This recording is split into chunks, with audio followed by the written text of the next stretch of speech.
Hey, what's going on, guys? Schwarzeneggermagic here. Right now I'm showing you how to do my card trick called Attach. And the great thing about this, it can be done anywhere, at any time, with any deck of cards. And I think you guys would really, you guys seem to really love when I post tricks like this.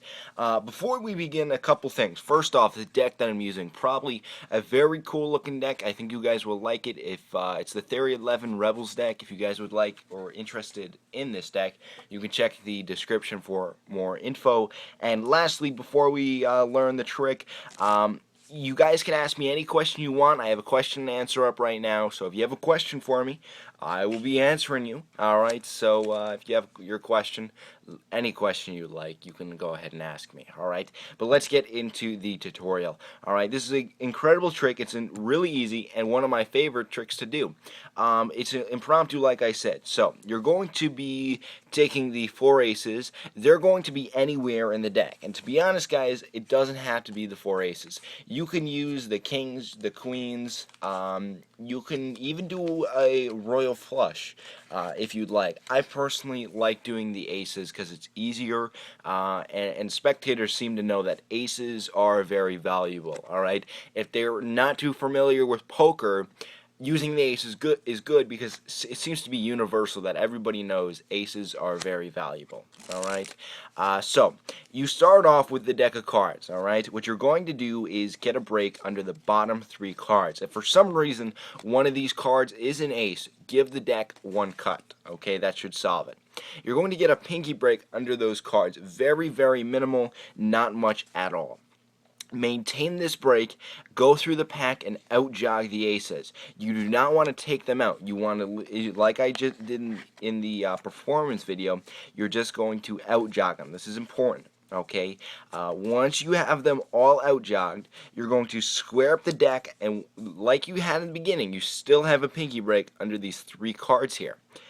What you're now going to do is transfer the deck into your opposite hand. Drop your three cards down, alright?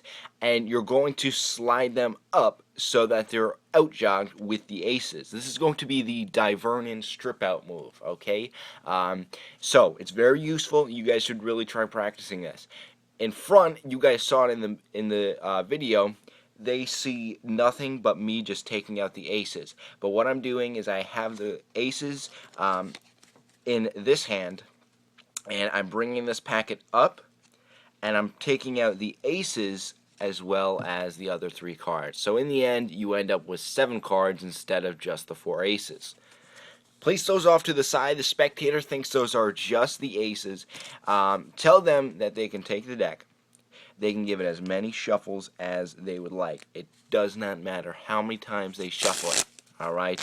Because it is impromptu, it doesn't matter. You now explain that everybody's going to get an ace, alright? So 1 ace, so-called an ace, 2 ace, 3 ace, and 4 aces. Now, they think that their cards that are out on the table, these 3 cards, are aces. And as you can see, the only one that received an ace is me. The other 3 cards, or other 3 aces, are on top of the deck, just like so. So really, when I say 1 ace, 2 ace, 3 ace, 4 ace, really, the only one getting an ace in this first card is yourself. You're now going to deal out the rest of the cards so that everybody gets 5 cards. So that's 2 cards, 3 cards, 4 cards, yes, and then 5. Now at this point, I do want to point out what we're going to accomplish. You need to get it so every single ace is on the bottom of their packet. Now in the video, I use the excuse that we need to take your ace and move it somewhere else inside the pack. Why is this? Because the ace is second from the bottom. Alright, I hope you guys can understand this here. Every ace is second from the bottom over here. So all we need to do is get them to take this card and move it somewhere else. So I use the excuse that those are actually the aces, and they need to move them to make it difficult for me to cheat at poker. So to make this very simple, you can turn around and have them move it. But this can be a little dangerous because they might look at the card and you're screwed.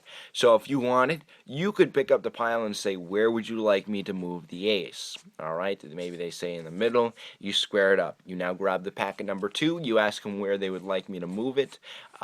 If you want, you can even close your eyes for this. But if this is just the safe way to do it, you could turn your back and just have them go with it. I usually turn my back only because my directions are usually pretty darn clear.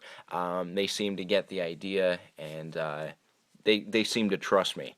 What I also do is before that even happens, I take my ace and I usually put it in the pack to make it as an example. What I do though is I catch a break right underneath it. All right, so I have the three cards, my ace. It's usually not face up, and then I have my break. All right underneath it. Then when I cut it, you'll see in my performance video I cut it, which makes it go back to the bottom. All right. At this point, you have all your aces on the bottom. It was simple to get it. You used a simple little trick. That little taking out extra cards in the beginning allows you to do that. All right. At this point, they can capture all the cards any way they'd like, and you can put them on top of the deck. At this point, I usually do a false cut, and from here it's self-working, guys. I usually say, alright, we're going to make this difficult for me. We'll add 5 hands this time. I want you to watch me very closely because I may try to second deal, center deal, and try to cheat. They will be looking at you very closely. In the end, you do absolutely nothing except for deal the cards out. And in the end, I like to ask, did you see me cheat? And they're like, yeah, I saw you. You did this, you did that. Those are the hecklers. And you say, if you didn't, I was. Because as you can see, I got all 4 aces. Just like that. And it's that easy, guys. This trick is not difficult whatsoever, but it's cool because you always end up with the 4 aces. I hope you guys enjoyed the tutorial. If you guys would like some free playing cards, I have a contest up now. All you need to do is fool me with a card trick. If you think you can fool me, if I don't know how you do it on the first watch, then, well, you fooled me and you're up to win some playing cards. So that's it, guys. I hope you guys enjoyed. And as always, remember, I'll be back.